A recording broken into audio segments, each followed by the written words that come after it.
Welcome to the 82nd Le Mans 24 Heures, the oldest endurance race in the world. It was first run in 1923, and these days it's on a 13.629 kilometre circuit, bathed in sunshine today. There's quite a lot of cloud around, but we shall see what sort of weather, and this is the 13.629 that they have to tackle. The ligne droite des Enaudières, one chicane, and then once again back up to top speed. The second chicane, a left and a right, the Michel Ashley chicane, and then up to Mulsanne corner, the hard right, which is where the signalling pits used to be, and then the long drag through the countryside down to Indianapolis, and then the right-hander at Arnage, then the very rapid Porsche curves through Corvette as well, brief straight, and then the forward chicane, 13.629 kilometers. An absolutely beautiful day here, and absolutely packed as well. There's Fernando Alonso. He's the man, he's the Grand Marshal here, looking as smart as he possibly can. I'm joined, my name is Bob Constanduris. I'm joined here by Giles Dawson. It is absolutely fantastic. There are so many. They were queuing last night at 11 o'clock at night. They were queuing to get in 8 o'clock in the morning. Absolutely, it's absolutely glorious day here, and we've just seen the rather full grid walk, and Gérard Depardieu.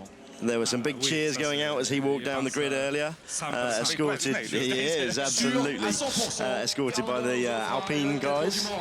And Fernando's just been out to do a lap in a extremely pretty classic Ferrari.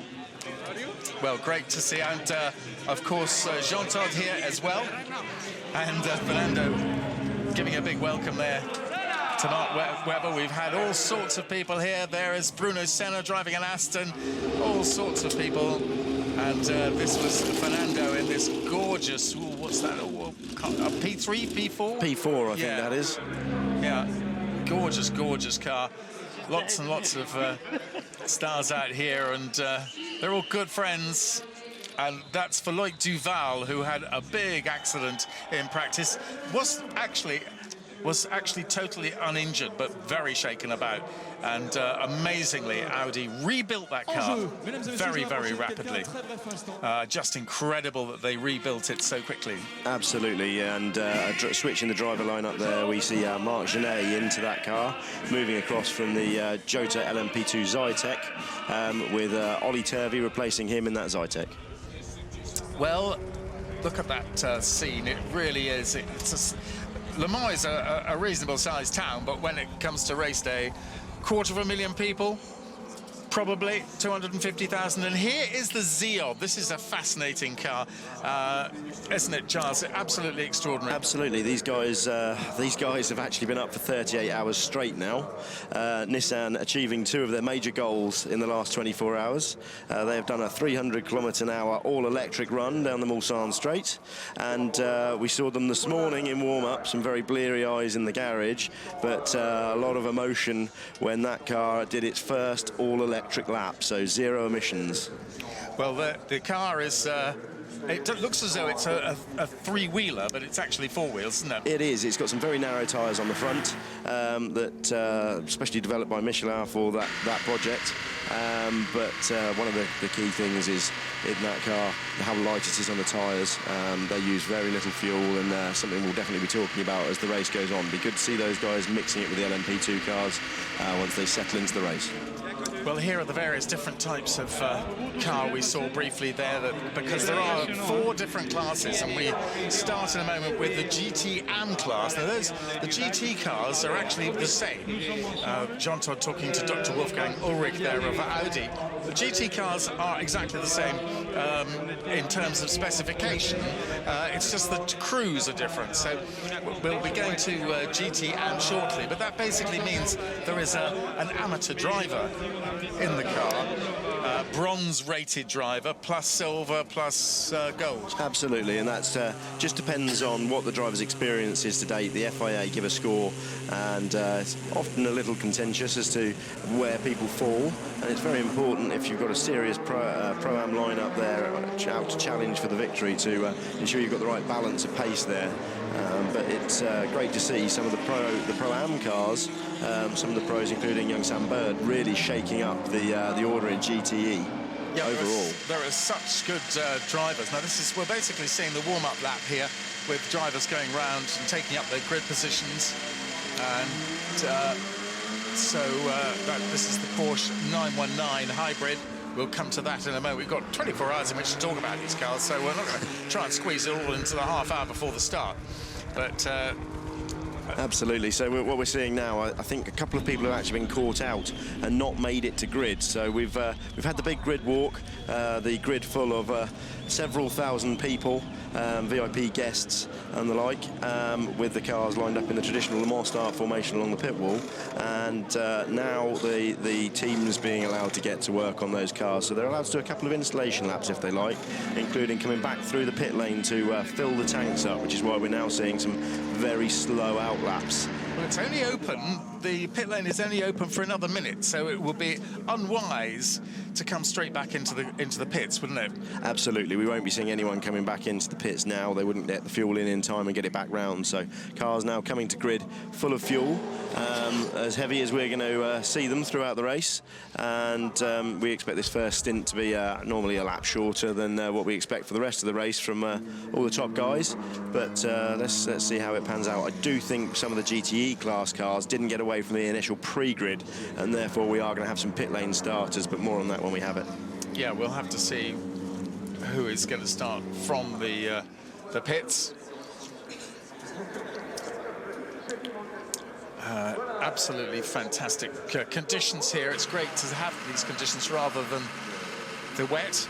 Absolutely. 12 months ago we were dodging the showers, and a couple of laps in we saw the rain start, so it doesn't look like that's going to happen today. We will go through the weather with you guys later on, slightly close to the start of the race, when we've got a better idea, because we are expecting, depending which forecast you look at, a shower a couple of hours into this race. Right. Certainly building up to a thunderstorm, I think, around here, but some forecasts showing nothing of it, and lots of teams talking about it, so let's see who's got that right.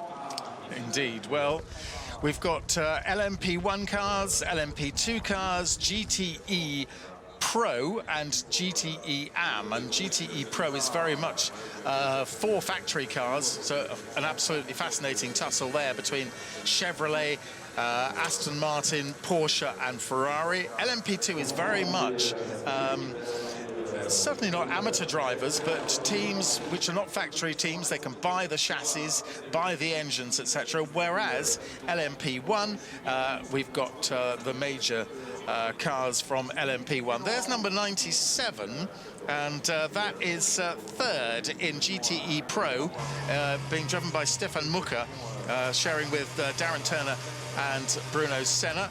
We're on board here with number 91, one of the Porsches. They haven't featured all that fantastically well so far. Number 92 is in 6th place. That's the teammate of 91. Absolutely. Those guys got caught out, unfortunately, by something we saw at the end of the final qualifying session, where we had a yellow slow zone, which we'll talk about later.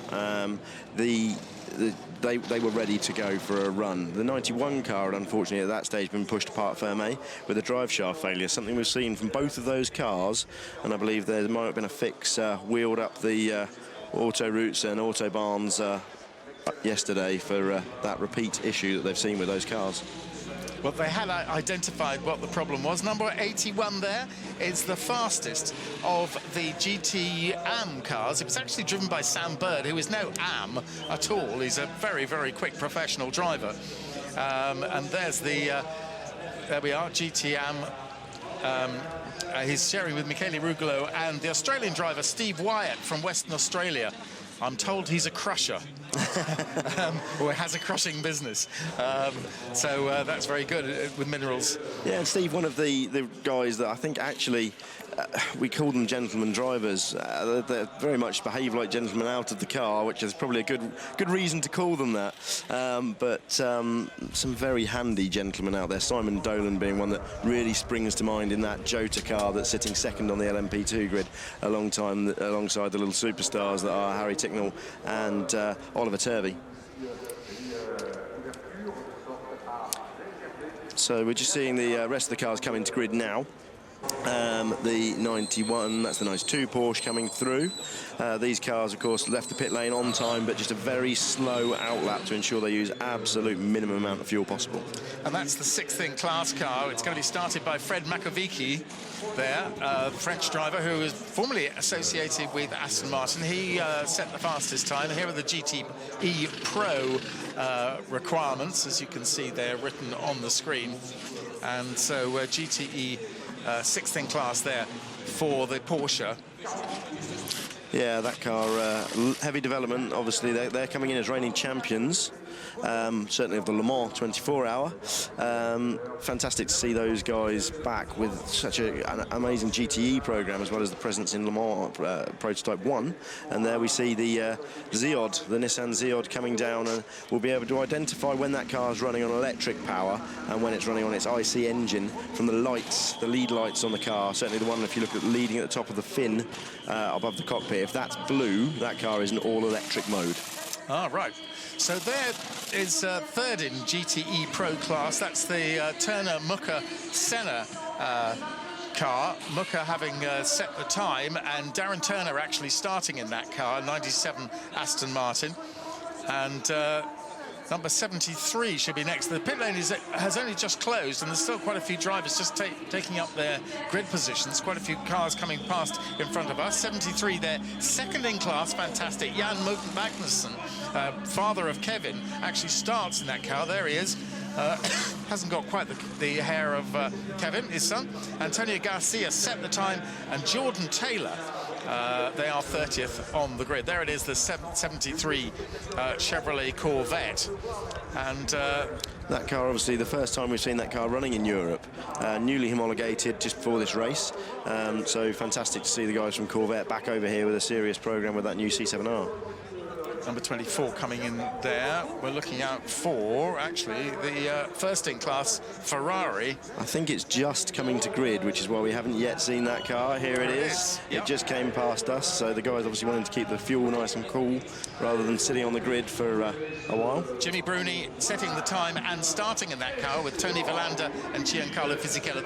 There you are. There's the top 3. Number 51, AF Corsa Ferrari. They've got something like 9 cars here, AF Corsa, run by Amato Ferrari from Piacenza, but with help from Michelotto, because they've got so many cars. Absolutely, and Michelotto, the guys that build those 458s, nobody knows those cars better. Cristiano and his crew here with a mammoth amount of spares. I know that he's been tearing his hair out for the last few weeks trying to prepare enough bits as another car got added to the entry and another car got added to the entry as this evolved. But no, those Ferrari 458s, obviously not winners here last year, but they were world champions. So this is part of the World Endurance Championship, a double point scoring round.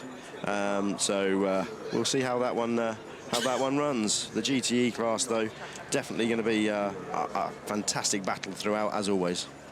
Well, GT1, we were hoping to go rather LMP1 and LMP2. We're going actually reverse order, but we haven't quite done that, so we've slightly jumped that. So let's look at who is on pole position. That's the Toyota of Kazuki Nakajima, who set the time. Alexander Wurth starts, and Stefan Sarrazin will be in the car as well. Those are the 3 drivers in the Toyota number 7, and then Porsche number 14 sits alongside 14 because we are in 2014. We'll come to that in a moment. Romain Dumas set the time. Neil Jani start in that car, and Mark Lieb is the 3rd driver. We'll go into the technicalities of that later.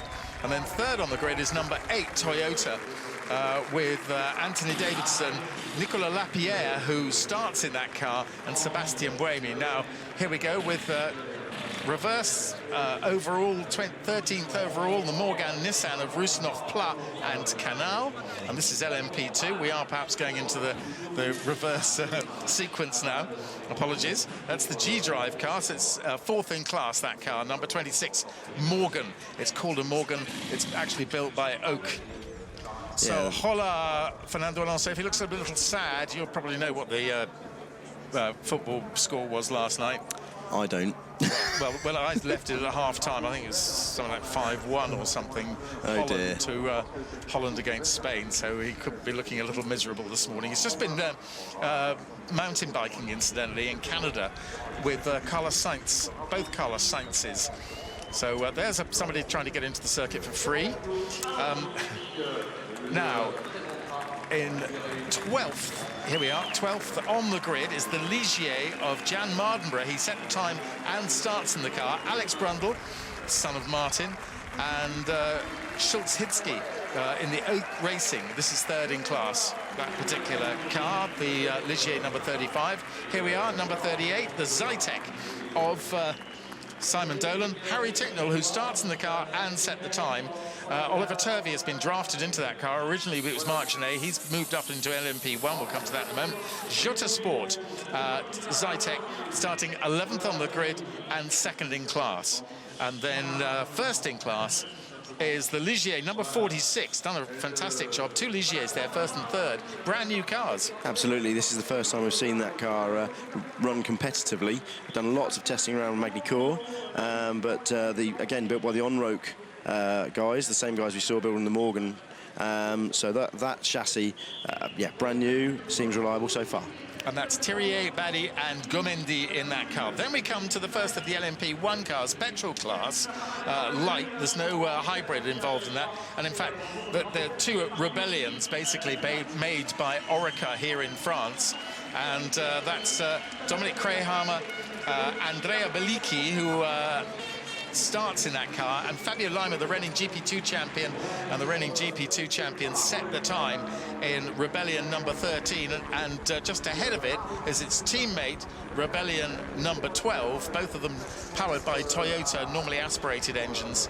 And Nick Those Heidfeld cars sounding fantastic. Yeah, exactly. Nick Heidfeld will start in that car. Matthias Betsch actually spent the time, in spite of the fact that Nicolas Prost is also in that car. But we'll come to that in just a moment. So we're seeing the famous trophy there on top of the podium. Fernando Alonso just about to be delivered the green flag. And there is the number 12 Rebellion. Ostensibly a Swiss team, but actually running from Kent, I believe. Absolutely. I think they've just moved into Farnborough, actually. Ah, right. The guys making the move from the old Lister workshops a little while back. And there we go to the 7th placed Audi number 1. This is the car that, well, the original car was crashed badly by Loic Duval. This car was built up in about 8 or 9 hours. It's brand new.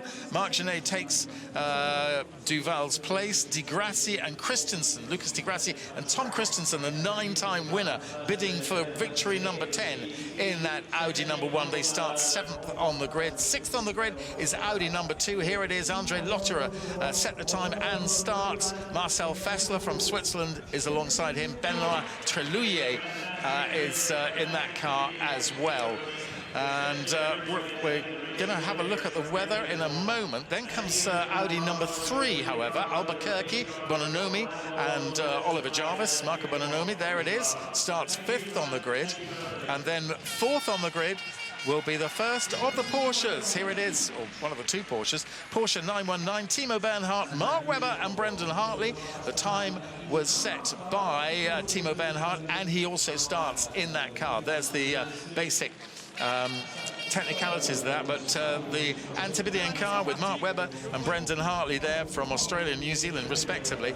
And then 3rd on the grid, the number 8 Toyota of Anthony Davison, Nicolas Lapierre and Sébastien Buemi. Sébastien Buemi actually set the time in that. Nicolas Lapierre will start in it. Of course, in fact, qualifying fizzled out, a bit of a damp squid on Thursday evening because there was yellow flags out on the circuit, so no one was able to improve, but there was going to be a real top 10 shootout or top 6 shootout right at the end, and it never happened. Here it is on the front row of the grid, the Porsche number 14, 20 and 14, 2014 being the year that Porsche come back into World Endurance Racing.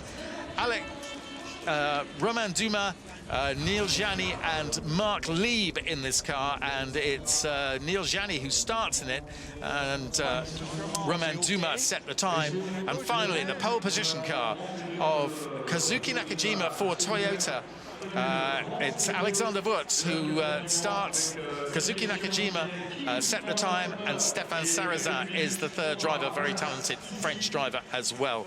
So there we are. That's the way they line up, or the major players line up. There's so many more. There's about 54 cars out there. Some of them aren't even out there. There was an accident this morning for Mika Salo. I think the car's repaired. Absolutely. The guys at SMP managed to get that car back together. A frightening left front puncture on the entry to the Porsche curves, and he just caught the barrier. It was very, very lucky the angle he went in at. It did very little damage to that car. I think it broke the seat, because I saw Mika a little while ago, and he's not feeling all that fit. It was a little bit shaken about. It's certainly the way the car skipped across the gravel trap. You know, the barrier did exactly what it's there to do, and fantastic job from the ACO guys on improving the safety of this circuit in the wake of what happened last year. Well, we've got 10 minutes, just under 10 minutes now, 9 minutes to go, and they'll be setting off on a parade lap behind the safety car, which will do one final parade lap. Number 35, there are various onboard cameras. Alexander Wurz there. Sadly, we won't be hearing from him. He's always an amusing, laconic guy to listen to. So the green... These brave guys who stand in the middle of the grid. I often worry how much they get paid to do that. They're all volunteers, I think. All the marshals here, lots of British marshals coming over, but marshals from all around Europe, because it's such a mammoth task to manage this event. It's just going to be fascinating, this race, because I think you're going to see a column of 7 cars, Audis, Porsches, Toyotas, just pulling away on their own, and then after about 4 or 5 laps they'll catch the rest of the fields, and then they'll just be weaving. It'll be a bit like going on the M25 at sort of rush hour and just weaving your way through everybody. Absolutely, and let's hope that those guys are safe as they do that. It's you know, one of the big challenges, and you're absolutely right, those LMP1 cars are going to be cutting their way through. Far easier this year for the LMP1 cars to actually get past this slower traffic. One of the key changes with the new cars that we see here this year for these new regulations is they do have an awful lot more straight line speed. So we shouldn't see braking zone issues anymore of trying to dive past at the last second. Well, it's going to be... There's Brendan Hartley. Brendan, the superstar in that car for me. He's just come to this like a duck to water, and I think Mark had a lot to do with getting him in that car, Mark Webber, and yeah, they're just absolutely fantastic. He keeps saying that he has to pinch himself every day. I'm sure he does, yeah. His career was, as we've been saying, was a bit lost for a while. Absolutely. Driving, excuse me, he was even driving historic cars at one point. He was, and then he'll drive anything, won't he? He will, and that's one of the fantastic things about these guys. You know, we definitely see a lot more of these guys doing a lot more diverse things in their spare time, and probably one of the reasons Mark chose to come and away from Formula One, come here, a bit more free time. WES, it's a world championship, but certainly a lot less time consuming than the 19 or 20 rounds of a Formula One World Championship. So we see the cars now coming down the Mulsanne straight. You see the cars weaving, trying to generate tyre temperature. They've been sitting on the grid, well, the cockpit's heating up, I'm sure, but everything else cooling down. So they're weaving to generate tyre temperature. You'll see them using the brakes to try and heat the wheel, which helps heat the tyre. So lots of energy going into the cars, just putting energy into those tyres to ensure that they are ready for operating temperature as soon as they see that green flag in about probably 6 minutes time. 6 minutes, yes. They've got to cool it a bit, haven't they? Because they're getting covering some ground. Absolutely, it does look like fairly quick green flag lap. But they've got to get all these things up to temperature, and then they can, as they come through the Porsche curve, start to back the cars back up again and get ready for this rolling start that we're going to see here, the iconic rolling start. That's it's just the sight to behold as they head towards the Dunlop chicane. Well, these first 7 cars are hybrids. That is to say, they have electric power as well as either diesel, or in the case of Audi, or petrol power in the case of the other 2 cars. An extraordinary mixture of different technologies basically coming to equal the same performance. Extraordinary, and it's quite a difficult thing to explain in a matter of minutes, but we've got 24 hours, so we should be able to get through it by this time tomorrow afternoon. But here they are, these, well, it was 54 cars, I think. Whether it still is, I'm not certain. There may be one or two in the pits, including number 62, we were told, might be in the pits as well. Light rain reported already at Marshall Post 70, and that's towards Mulsanne Corner, if you know the very far end of the circuit, as it were. So that's interesting. Very similar to what we saw last year, that rain starting to fall at the start of the race, as we see the Ziod weaving from side to side as it comes down the last section of the Mulsanne Straight.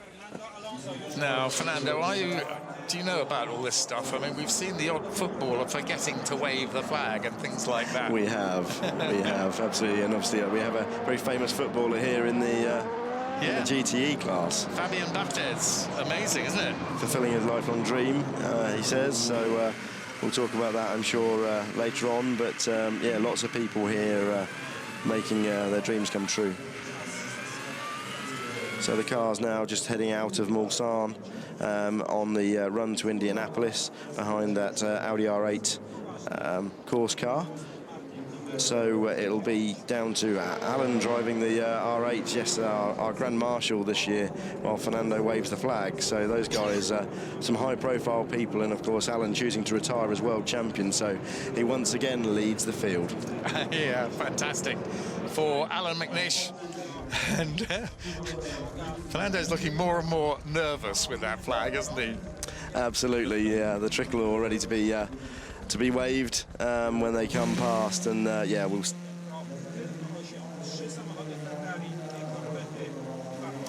So that's the Toyota guys just saying that there is a very low risk of this shower. This is something that had been predicted all week, but the forecast that I've been looking at does seem to suggest that we will have some rain, but later on in this, probably into the second stint of the race, these guys will be completing 13 or 14 laps, probably these first stints 13, before coming in to refuel, and generally these first drivers staying in the cars at that point. Well, the thing about these opening stages, particularly this first lap, you might be able to pick up the odd place here and there. You can gain a bit, but you can lose an awful lot.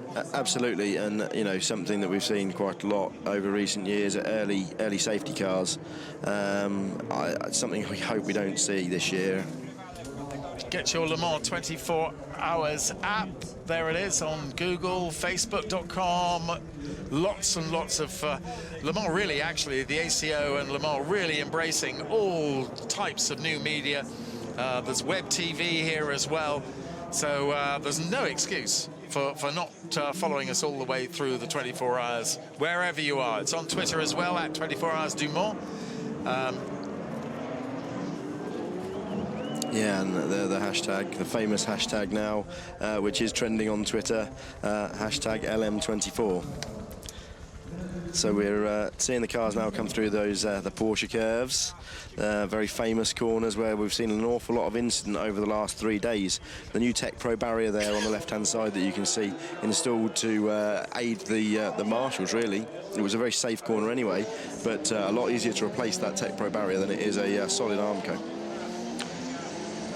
So we're going to start to see the cars now fanning out into the 2x2 formation. It's going to be interesting, actually. This Ford chicane now having these jumbo curves that we'll talk about later. I don't think they're going to get through it 2x2.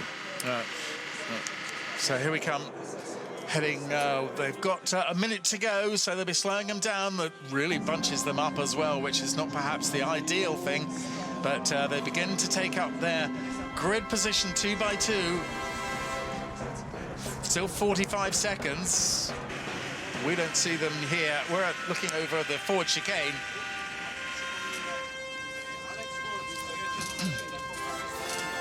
And here it comes. Alex now controlling the pace. He becomes the safety car.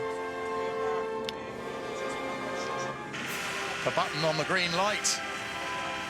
20 seconds to go, 20 seconds. And McNish pulls off. in a moment. Not quite yet. He actually uses a different, doesn't come into the pit lane, and now he pulls off. And 5 seconds to go. Amazing stuff.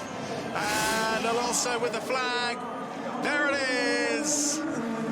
The Toyota romping away at the start there, absolutely blinding, using its supercapacitor to get away from the rest out of the Ford chicane there. And the clock starts. The Rolex clock starts and winds down.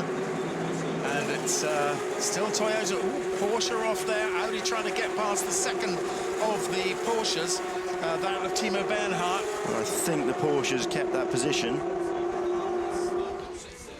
As we see them head through Tertre Rouge down onto the Mulsanne Straight. This is what we expect to see for certainly the whole of this first stint. This train of cars now just breaking away from those Rebellion R1s and romping off into the into the rain shower at the end of the Mulsanne. And it's the number 2 Audi that's looking very threatening to its teammate number 3, and number 2 Audi looking as though he's going to get past. That's Andre Lotterer, and he's done the job. So 2 moves up, I think. So absolutely, and we'll see here, this is one place we're going to begin to see how these cars use their energy differently around the lap. The Audi's not so good in this second sector, the long Mulsanne Straight. They'll drop back, but they pull all that time back once they come to the Porsche curves. So it's pretty much in grid order as it was, with these 7 cars beginning to pull away from the 2 Rebellions, which will be behind them, the 2 Rebellion cars. And there it is, the nervousness of the first few laps always, and then it'll be the nervousness of the traffic as well, as these guys get used to these incredible closing speeds. But it's an absolute thrill. They love it. The drivers absolutely love it. There are the 2 Rebellions, and then we go to LMP2. The LMP2 battle at the moment, I think, still led by that Ligier Coupe. As we see them carrying out, Harry Ticknell has now taken the lead in the LMP2 class and is romping away, actually. He was 8/10 faster than Tristan Commandy in the Ligier, but Jan Mardenborough still 3rd in that class. Ligier, a brand new car, a coupe rather than an open top car, and there's a couple of them, and they've been extremely well run and have run right up at the front in qualifying, so well done to them. And still Alexander Wurz out in front, enjoying, I suspect, a completely clear road for the first time probably this weekend, as it were, because it all started on Wednesday. We had 4 hours of practice, then 2 hours of qualifying, then 2 more lots of 2 hours of qualifying on Thursday. Nothing yesterday, although it's very busy with media stuff and all that sort of thing. And then a warm-up this morning. You were probably here for that. And now here we are.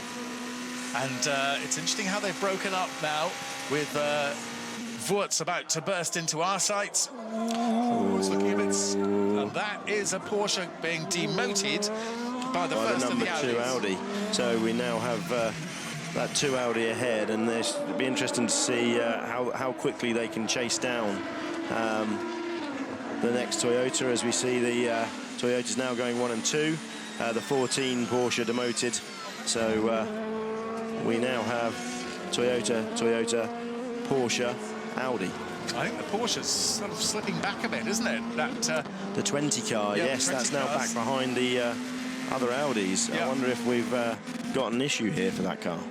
Well, the thing is, once you get overtaken by one and you get put offline a little bit, you get dirt on the tyres, etc., you lose the pace, and all the others just file through almost. Absolutely, and just be interested to see an onboard with that car and see the energy being used, just to make sure they haven't got any other issues there. And these LMP1 cars already on the Mulsanne Straight. Meanwhile, in front of us, there's a queue of Ferraris and Porsches and Astons, and they haven't even started the second lap yet. Look at that. Looks very threatening, that cloud, but I don't think it is quite as threatening as it looks. So it is a bit dark, but looking out of the window, but it's not that bad. right at the back there. Who's that? That's the 62 Ferrari. I think that's the car we expected to take it gently from the start and lead in. Those guys all here to finish. They had problems with their high-pressure fuel pump, and I think they probably started from the pit lane. So let's just have a look at the... because this is a very long lap, or very long race. Although there's a sprint out in front, yes, 54 starters, and they've all gone through, and none of them into the pits as yet. So Harry Ticknell there breaking away from the Thivier by TDS Ligier. Good to see Harry just getting his head down and getting on with it. He did say to me yesterday that he felt that that car had a lot more in it in qualifying, and they were another one caught out by the slow zone at the end of the qualifying 3 session. Battle for 6th position there between number 1, Tom Christensen, and Timo Bernhard, who has sort of been, as I say, relegated to the back of the LMP1 field, the LMP1 hybrid field. But now monstering the back of that Audi and just about to pull out. He's back past. I think he's going to have that. No, shuts the door, heading into Indianapolis.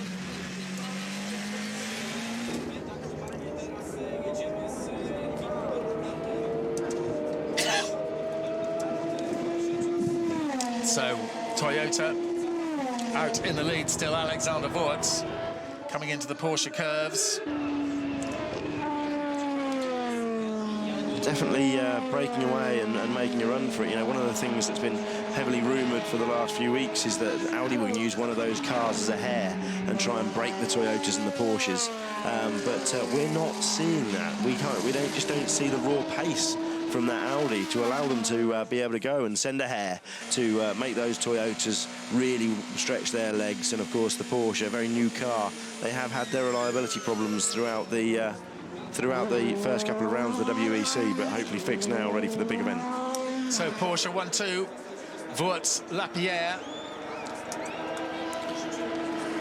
Wurz, Lapierre, and then it's next up is Neil Jani in the Porsche, then the 3 Audis, Lotterer, Bononomi and Christensen, and then Bernhardt, and then we have the LMP1L of Nick Heidfeld, followed by teammates Andrea Bellicchi. We see on the screen that Corvette C7, Bob. This is the GTE class lead battle, so the 51 car managing to break away by the looks of it, and all of those cars breaking away from the Porsches, which I'm very surprised about. So Ferrari, Corvette in the GTE class. I think the Aston sitting there in 4th. Well, we've still got Sam Bird up there, second, in the AM. Sorry, second overall in GT and first in AM, beaten only by his teammate Jimmy Bruni in the number 51 Ferrari. Absolutely, these cars, more your street cars, far removed from that, but you can certainly recognise the shape of these things as they come through past us now at the Ford chicane, and the Porsche just coming, actually, I think, catching onto the back of that pack. So it's going to be very interesting to see. We have all the manufacturers represented there in that queue of cars. And a queue of cars it is too, absolutely going past in front of us. The Corvette is second in class in the Pro class, then the Aston of Darren Turner in Pro. Second in AM is Nicky Thiem in the Aston, followed by Pedro Lamy. I mean, these are top-notch guys, you know. It's only actually when the AMs get in that things might change a bit. Absolutely, as we see a replay of the start here, and everyone filing through this new tighter Ford chicane, not able to come through quite so easily side by side, but there was definitely almost some contact there with the 20. Yeah. I think he just got pushed out there. It wasn't contact, but he did manage to go around the outside there at the Old Forest S's and hold that position, which he's now subsequently lost. Well, I don't think they will have had any... I don't think there's any problem. I wouldn't have thought it. But as I say, I think, you know, you move offline, you pick up some dust and dirt, and you just haven't got the grip. And you slip back, and then you clean up the tyres. And this is what's going to happen. But later on in the race, I mean, I say later on in about the next 5 minutes, these guys are going to have to start going offline as they go past the GT cars. And that's going to... If the track is got rubber on it, it's dirty, whatever, they're going to pick up all that dust and dirt, that rubber as well. It's going to affect the handling of the cars, but that's something they know about. Yeah. Remember, this is a round of the World Endurance Championship. It's the third round. We've already had Silverstone and Spa. And so this is part of a campaign, one step in a campaign, a very high-profile step in a campaign, but it's one that ends, I think, in Sao Paulo, isn't it? At yes, Interlagos absolutely. In November. This being the double point scoring round, this is massive. You know, if these Toyotas can take another victory here, then they've almost, you'd say, got that championship sewn up, even with quite a few rounds left to go. Those cars all sticking together. I do wonder whether Porsche have split the strategy here and just want that 20 car to drive round and round and round, and they're sending a hare in the 14 to try and, you know, split it, make sure that they've got one at both ends. Yeah, you can hear there the whine of the flywheel, isn't it? Yes, absolutely. Yeah. That's Audi, a flywheel hybrid system. So they charge the flywheel under braking, and then they use that, convert that back to electrical energy to drive all four wheels in the Audi. So that's very interesting technology, new technology for this year. They did a lot more energy this year. They're allowed to use, much like Formula One. They did have hybrid systems here last year, but it's a completely different state of affairs now, as we see the LMP2 battle now coming through in front of us. And again, you know, they're all together. Harry Tincknell in the Jota car, still leading that from the Ligier of Tristan Gomendi, and then Jan Mardenborough, the former gamer, in the second of the Ligier. So Zytek, Ligier, then the Alpine of Nelson Paciatici from France, then Alessandro Imperatore from Switzerland, although he lives in Hong Kong, in the Orica, and Olivier Pla, who has won the first two, the LMP2 class of the first two rounds of World Endurance Championship. So don't expect that Morgan to be back there for all that long. It may be fifth or sixth in class at the moment. And into the pits, our first pit visitor. That's the 27 car, which is the car that had the incident this morning, interestingly. So clearly something amiss there. Be interesting to see what the issue is. But we do just see on that last lap, Nick Lapierre set the fastest lap of the race so far, 3:23.1. The pace is absolutely phenomenal. It's only a couple of seconds slower than qualifying. And there's real full 60 litres of fuel on board, or it's now heavily depleting quite quickly. But yeah, those guys, that's chasing down the sister car. So I do wonder if we're going to see a big battle between those two Toyotas, because let's face it, they all want to be world championships, world champion drivers, as the LMP2 class not fanning out at all, really. Amazing, isn't it? Harry can't get away, can he? Those first five, very, very close indeed. Fantastic to see. Again, a great mix of cars there. But the Ligier, that brand new car, certainly hounding it down. And this probably the last time we're going to see that Zytek Z11S here at Le Mans. Those guys going to build a new coupe for next year. Well, it's really, really close, isn't it, the LMP2 stuff? And it's quite interesting, of course, watching the Audis. They're right behind that Porsche, but they're going to... It's almost as though they're saying to Timo Bernhardt, well, listen to that. You take the traffic first. You discover it first. We'll follow. Absolutely. I can't really say I'd blame them. It's going to be interesting. We should start seeing them catch traffic in the next lap and a half, 2 laps, as they come back now across the start-finish line. Toyota. We'll count them through for you. Toyota, then the Porsche, Audi. It's like that. And then there's a gap to the second of the Porsches, and there it is, goes past a sort of rubber inflatable chip bag opposite there, which we'll use as our timing line. Absolutely. So those guys, we just see a pass there. That's confounded my theory then, isn't it? Absolutely, they're pressing on. That's the two Audi getting past the 14 and pressing on with it, as we see a round of applause from the Audi garage. Yeah, I think the Audis now, you know, always strong in the race, always strong. Those guys will have concentrated on race setup throughout the week, and absolutely great to see that battle between the two Volkswagen Group companies. Well, Andre Lotterer therefore picking up a place to go ahead of Timo Bernhardt. So also we shouldn't forget that we've got the Nissan Ziod RC, which we're not seeing on the screens at the moment while we scroll through the LMP1, LMP2, GTE classes, but that car is out there running strongly just behind the LMP2 cars. Well, the lappery, I think, is about to begin. We're about to see it. This is riding on board with number 14, and that's perhaps taking a place. Is it trying to take a place back? No, not managing to do so from the number 2 Audi. So this is what we're seeing, the strengths of those cars in very different places on the circuit. So the Audi, we know, not strong down this Mulsanne straight, and I think we're going to see the 14 Porsche here. They use the hybrid system to get up to that maximum velocity. He's now going to pull out, and we're going to see a challenge down into the Audi defending very hard. I'm surprised at this stage in the race they're defending as hard as that down into the Mulsanne corner. Yes, it's almost sprint stuff, isn't it? There's the scene, 2 different types of, shall we say, German, not indifference, shall we say, calm. Absolutely, and you know, 2 very different ways of approaching it.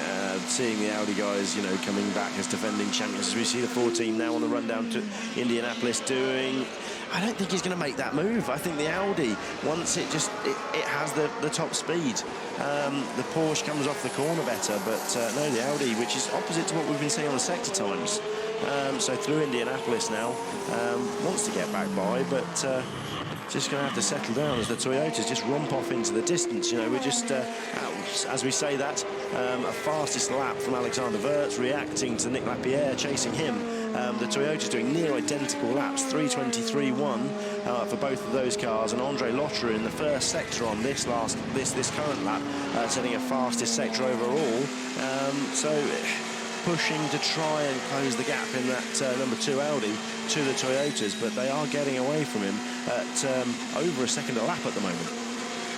Well, here they come. They'll be with us shortly to complete the lap, and there it's as they go past the chips, 1 Toyota, 2 Toyota, or 7 and 8 rather, and the difference between the 2 of them, 2.6 seconds. Then comes the first of the Audi, Porsche, Audi, very, very close, and then the second of the Porsches goes through now. The 20 car, which we didn't just see there on the screen, taking a huge amount of curve through the Ford chicanes, and I'm very surprised to see that with the drive shaft failures that they've been having, as we see the 14 car nearly getting passed by the 3.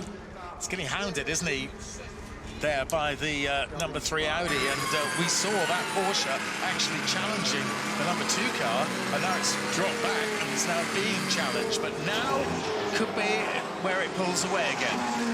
Yeah, I think this is where, certainly throughout the week, we've seen that the Audi's very weak. You know, they've been nearly a couple of seconds down. You do see there the Porsches drive away from the Audi. Interesting, just the strengths in different places, but at the rate he's going, he'll be catching back on to the number 2 Audi by the end of the Mulsanne and having a go at him. But this is what we're going to see throughout the race, the strengths in very different places on the lap due to the different hybrid configurations that these cars have. So the Audi running in the 2 megajoule class with the Porsche in the 6 megajoule class. They are all within LMP1, but there's a table that allows them to use different amount of energy in different ways depending on whether they use hydrocarbon fuels to make that energy, or electricity generated by batteries, flywheels, or supercapacitor. Well, the first 5 cars in LMP2 were covered by about 1.6 seconds, something like that. That's how close that is. It's just extraordinary. They're all lapping in the 3-minute 41s, somewhere in the low 3-minute 41s, all within 2 or 3 tenths of one another. They're really pushing on though, Bob. Look at this. We've got 2 purple sectors. The 2 Audi setting another fastest first sector, and then Nick Lapierre trying to chase down Alex Wirtz in the number 7 Toyota. He's just put in a purple sector as well. So when we talk about a purple sector, that's fastest of the race so far overall. So this is looking like a sprint race as we see lap 5, you know, halfway around lap 5.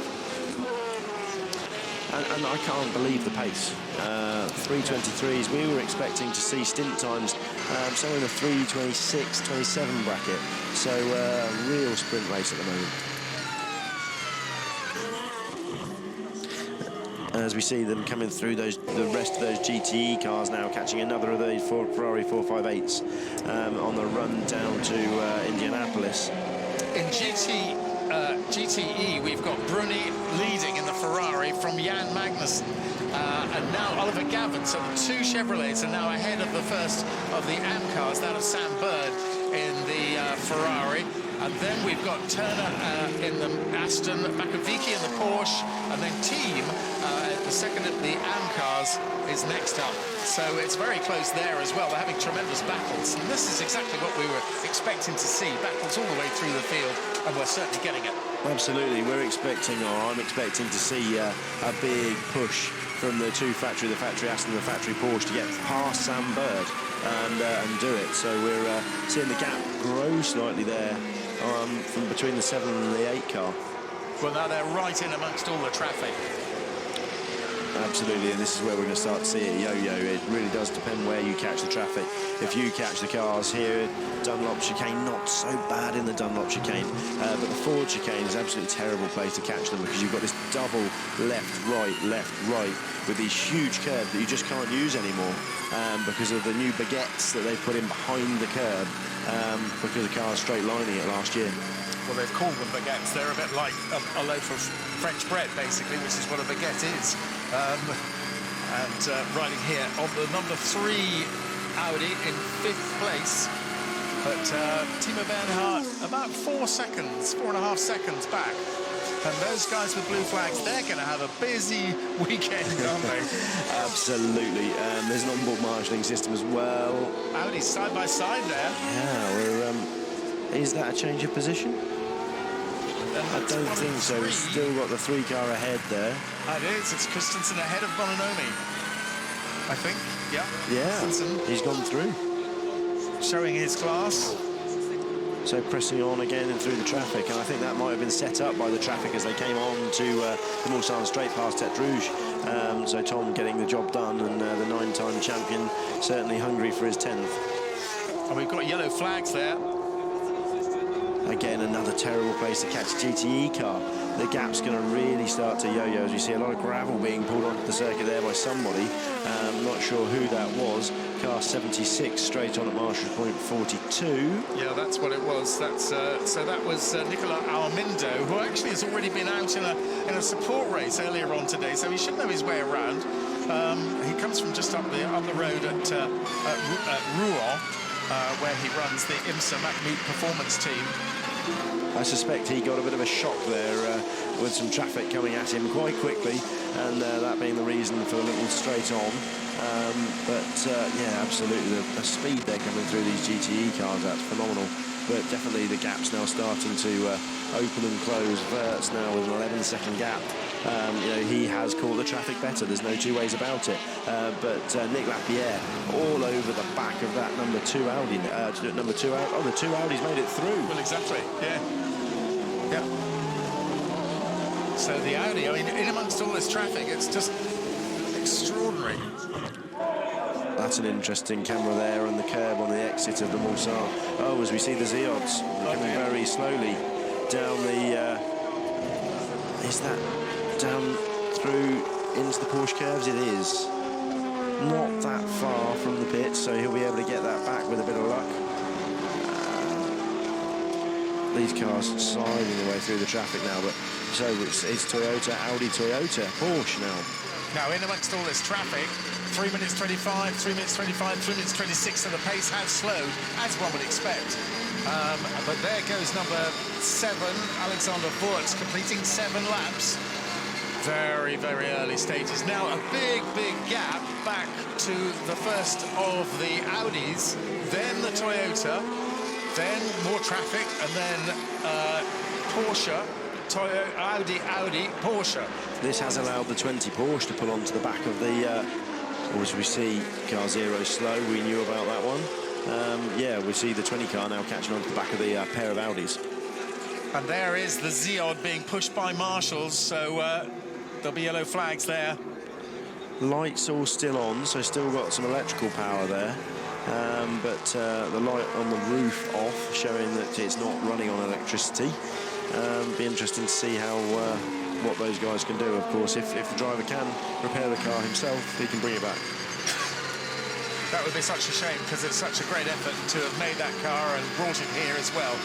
And the guys at RML, having worked through the night, last night, those guys are, they're absolutely shattered seeing those guys in the garage earlier.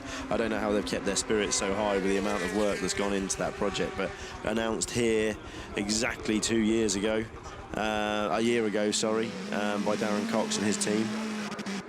Now, this is the number 8 Toyota straight lining, and that's what happened.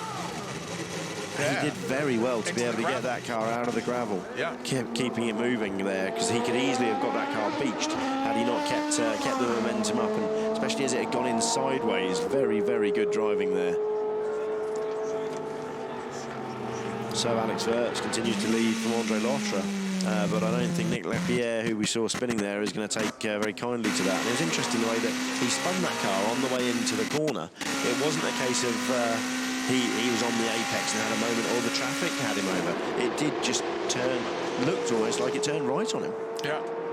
Well, the gap now, a slow zone procedure is being prepared at MP60. That's the second chicane. Which is where we've just seen all that gravel coming onto the circuit. So I suspect that they need to get out there and do some sweeping.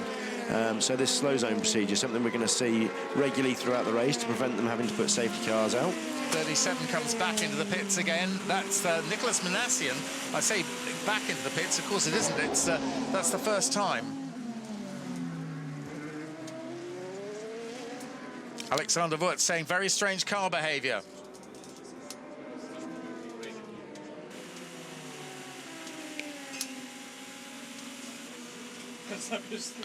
So I missed what he actually, the first part of that message was, because he did mention what the issue was there. Yeah. Be interesting to see, certainly the sector times, looking at the sector times now. Sector times quick, so for him to be saying that there's something strange there, does not reflected on what we're seeing on the screen. No, very quick time. Look at the middle sector there. It's 1.7 seconds quicker than Lotterer. And actually, he has a 14-second advantage.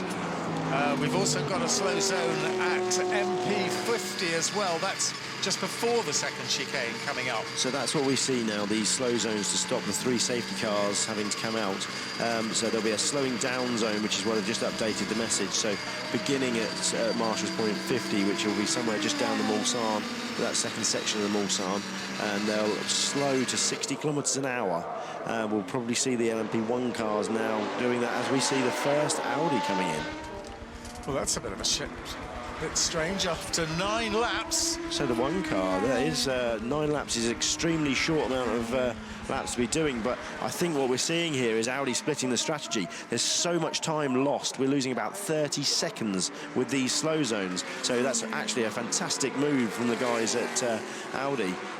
Getting that car in, Kyle Wilson-Clark pulling it in, hoping that that's going to be cleared quickly so that it doesn't lose the time, and that should springboard it past the other cars. Yeah, the marshals are clearing the gravel there, and the other thing about this is it also means that not all the Audis will stop. There's 3 of them, and they don't want them all stopping in the same window, do they? Absolutely. We've always seen Audi split the strategy by a lap to make sure that the cars don't come in. Sometimes we've seen the car in the very front garage and the very back garage, so the 1 and the 3 come in at the same time, but never the 2. But they're splitting it slightly differently, so they're now going to come into that slow zone, slow to 60 kilometres an hour through it, and then accelerate away. It had been rumoured that we were going to see some penalties in the first few laps of the race from some people that had broken the rules on these slow zones during the night qualifying. We see the 7 car slowing to 60 kilometres an hour. The slippery surface flag out there, because now you're going to see the marshals there sweeping the gravel back into the gravel trap. And he's going to continue past there. Now, this slow zone, even though he's past the instant, he has to wait to be released from the slow zone. The slow zones are a set length, set distance, to be fair to all. So he's now going to crawl to the exit of that where he gets the green flag. But we are looking at a 30-second time period where the car is going slow. Off he goes, using the hybrid energy there you see on the bar, pulling that down, and away he goes.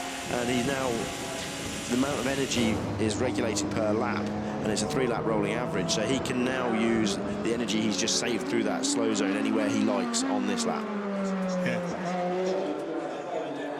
So the Audi guys, I think that's a very shrewd move. Yeah. If they don't get the slow zone, then that's actually likely to leapfrog that car ahead of all of the others.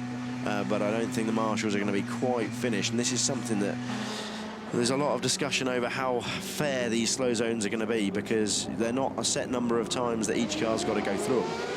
So it is going to have a massive effect on the strategy of these races. But the great thing is, it doesn't, lose